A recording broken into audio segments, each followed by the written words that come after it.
L'ONU accuse la Chine d'être responsable de la persécution des Ouïghours du Xinjiang dans un rapport récemment délivré. Des jeux de guerre multilatéraux ont débuté jeudi en Russie. L'événement vise en partie à montrer la puissance de la nation et à renforcer les relations avec la Chine. David Matas, un avocat des droits de l'homme spécialisé dans l'affaire des prélèvements forcés d'organes, fait le point sur ses travaux. Bienvenue dans Regard sur la Chine. Dans un nouveau rapport, les États-Unis affirment que la Chine pourrait avoir commis des crimes contre l'humanité. Il s'agit de la détention par la Chine de Ouïghours et d'autres musulmans dans la région du Xinjiang que les Ouïghours eux-mêmes appellent Turkestan oriental. Ce rapport, très attendu, a été publié juste avant que la commissaire aux droits de l'homme des Nations Unies ne quitte ses fonctions. Voici la suite. L'ONU estime que la Chine pourrait être coupable de crimes contre l'humanité dans son traitement des musulmans ouïghours. C'est ce qu'affirme Michelle Bachelet, la commissaire aux droits de l'homme sortante de l'ONU, dans un rapport longtemps retardé et publié mercredi. En mai, Bachelet s'est rendue au Xinjiang, dans le nord-ouest de la Chine, où vivent environ 10 millions de Ouïghours, une minorité ethnique principalement musulmane. Le long rapport indique que de graves violations des droits de l'homme ont été commises dans la province. Il affirme que les allégations de détention arbitraire et de traitement médical forcé des Ouïghours sont toutes crédibles. L'ONU demande à Pékin de libérer immédiatement toutes les personnes détenues dans des centres dits de formation, des prisons ou des centres de détention. Des groupes de défense des droits ont accusé Pékin d'abus à l'encontre des Ouïghours, notamment le recours massif au travail forcé dans les camps d'internement. Les États-Unis ont accusé la Chine de génocide. La Chine a vigoureusement nié ces allégations et a exhorté les Nations Unies à ne pas publier le rapport. Quelques heures après la publication du rapport, elle l'a qualifié de farce planifiée par les États-Unis, les nations occidentales et les forces anti-chinoises. Bachelet elle-même a été critiquée pour son manque de fermeté vis-à-vis de la Chine. Elle a publié le rapport quelques minutes seulement avant la fin de son mandat de 4 ans mercredi. Elle prévoit maintenant de prendre sa retraite au Chili. Le gouvernement français et des législateurs de plusieurs autres pays ont qualifié de génocide la situation des droits de l'homme au Xinjiang. Les États-Unis, le Canada, le Royaume-Uni, les Pays-Bas et la Lituanie en font partie.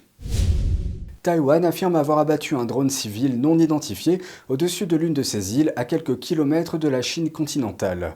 Le drone a été repéré jeudi au-dessus des eaux d'une petite île contrôlée par Taïwan. Des drones non identifiés ont été signalés dans la région de Kinmen pendant 4 jours consécutifs, mais c'est la première fois qu'un drone est abattu. Mardi, des soldats taïwanais ont tiré des fusées éclairantes sur 3 drones non identifiés. On ne sait pas qui pilotait les drones, mais le ministère chinois des Affaires étrangères a déclaré qu'il n'était pas au courant de la situation. La présidente de Taïwan, Tsai Ing-wen, a déclaré qu'elle avait ordonné au ministère de la Défense de Taïwan de prendre des contre-mesures énergiques contre ce qu'elle appelle les tactiques chinoises de guerre de zone grise. Des jeux de guerre multilatéraux ont débuté jeudi en Russie. L'événement vise en partie à montrer la puissance de la nation et à renforcer les relations avec la Chine. Voici ce qui se passe. La Russie a lancé jeudi des jeux de guerre d'une semaine impliquant des forces de la Chine et d'autres nations. Les exercices militaires, appelés Vostok 2002, dureront une semaine. La Russie, la Chine, l'Inde, la Biélorussie et le Tadjikistan font partie des pays qui participent aux manœuvres. Selon le ministère russe de la Défense, les exercices se dérouleront en divers endroits de l'extrême-orient russe et de la mer du Japon. Plus de 50 000 soldats et plus de 5 000 unités d'armement y participeront. Le ministère de la Défense a noté que dans le cadre des manœuvres, les marines russes et chinoises en mer du Japon pratiqueront une action conjointe pour protéger les communications maritimes, les zones d'activité économique maritime et le soutien des troupes terrestres dans les zones littorales. Ces exercices témoignent de la coopération croissante entre Moscou et Pékin, qui sont tous deux confrontés à des tensions avec les États-Unis. Au cours des 20 dernières années, le Parti communiste chinois a supervisé le meurtre de prisonniers de conscience pour leurs organes. Les principales victimes sont les pratiquants de la discipline spirituelle Falun Gong et la population ouïghour de Chine. Certains ont qualifié de génocide cet abus à grande échelle. Dans une interview accordée à NTD et The Epoch Times, David Matas, l'un des principaux experts en la matière, fait le point sur ses travaux. En Chine, des chirurgiens sont devenus des bourreaux. 2 études récentes apportent de nouvelles preuves du commerce illégal d'organes pratiqué par le Parti communiste chinois. Elles ont identifié des documents médicaux chinois montrant que des médecins avaient prélevé des organes sur des personnes en vue d'une transplantation sans avoir effectué au préalable un test pour établir la mort cérébrale, ce qui est une procédure standard internationale. David Matas, avocat international spécialisé dans les droits de l'homme, écrit et effectue des recherches sur le prélèvement forcé d'organes en Chine depuis 2006. Ces deux études, tout d'abord, fournissent une autre piste probante qui confirme ce que nous avions déjà trouvé, à savoir que les gens sont tués par le prélèvement d'organes et pas parce que les organes ne sont pas prélevés, parce qu'ils sont en mort cérébrale.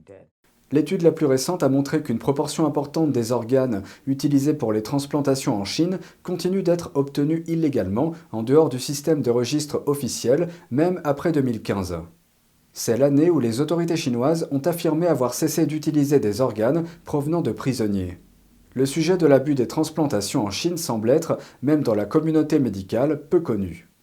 Comment Matas explique-t-il cela ?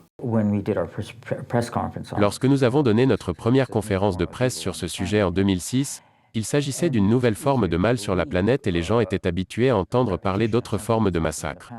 Et donc, il est plus facile de croire en une répétition de quelque chose qui s'est produit dans le passé. Voilà une des questions que je poserai aux gens qui disent « Convainquez-moi rapidement ». Je leur dirais « Que saurions-nous de l'Holocauste aujourd'hui, si les nazis, les puissances de l'Axe, avaient gagné la Deuxième Guerre mondiale à la place des puissances alliées ? Probablement très peu de choses.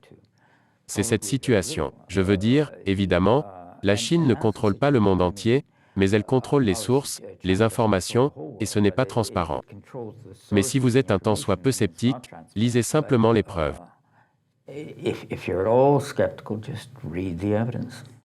L'un des messages de Matas, au cours de ses décennies de travail dans la défense des droits de l'homme, a été que nous ignorons les violations des droits de l'homme, y compris celles qui sont très éloignées, à nos risques et périls. Les violations ont tendance à se propager et lorsque nous en sommes victimes, il est déjà trop tard. Selon lui, le prélèvement forcé d'organes en Chine en est une illustration.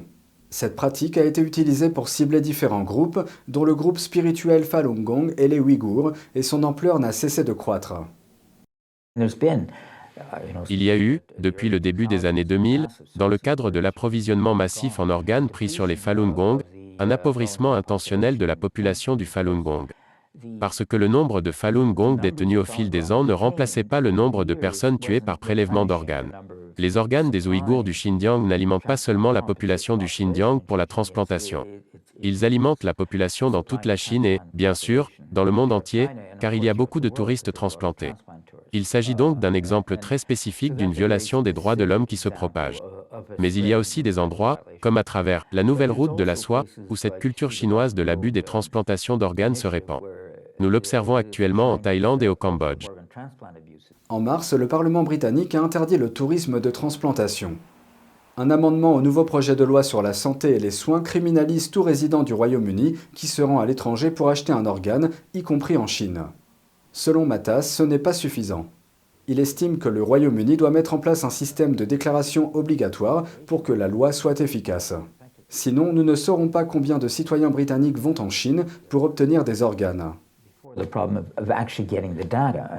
problème est d'obtenir réellement les données. Je veux dire, c'est très bien de dire que nous allons poursuivre les personnes impliquées dans les abus de transplantation à l'étranger. Mais comment faites-vous pour le savoir ? Il n'y a pas de contrôle. Si vous êtes un ressortissant britannique et que vous voulez quitter le Royaume-Uni, vous n'avez pas à signaler à qui que ce soit où vous allez ou pourquoi vous y allez. Et quand vous revenez, si vous êtes un citoyen britannique, ils vous laissent entrer. Alors comment vont-ils savoir que vous êtes allé en Chine pour une transplantation, à moins qu'ils ne mettent en place un système de déclaration ? Selon lui, les touristes de transplantation ne sont pas les seuls à se rendre complices de ce crime contre l'humanité. Il y a beaucoup de pays occidentaux où il y a des touristes de transplantation qui vont en Chine, où il y a une coopération entre les institutions de transplantation chinoises et les institutions de transplantation occidentales, où il y a une formation des professionnels chinois de la transplantation en Occident, où il y a une exportation de produits pharmaceutiques ou de médicaments anti-rejet de l'Occident vers la Chine. Selon Matas, le Royaume-Uni et les autres pays occidentaux peuvent et doivent faire beaucoup plus pour s'attaquer au problème. C'est tout pour aujourd'hui, merci d'avoir suivi Regard sur la Chine. On se retrouve demain pour une nouvelle émission. Prenez soin de vous et à bientôt.